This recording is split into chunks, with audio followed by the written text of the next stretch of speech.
Bagaimanapun, sejauh ini hasil rekaman suara robot text-to-speech masih belum memuaskan.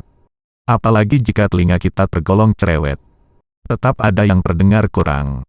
Misalnya kurang spontan, kurang natural, kurang crispy, kurang crunchy dan seterusnya.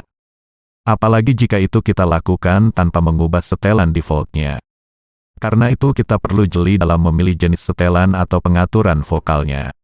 Sejauh pengalaman saya, rata-rata pengisi suara dalam text-to-speech dengan settingan standar, warna suaranya agak terdengar melengking dan tempo bicaranya agak tergesa-gesa. Selain terdengar tidak natural, juga membuat kita tidak nyaman mendengarnya. Kita serasa diburu-buru oleh gaya bicaranya.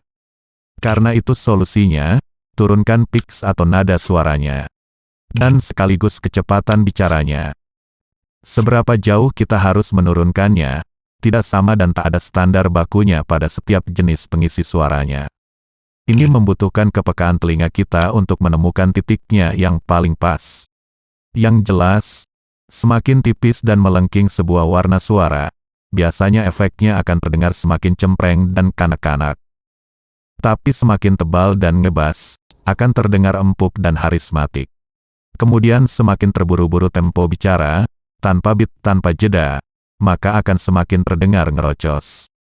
Tapi semakin pelan, biasanya akan terdengar lebih anggun dan berwibawa.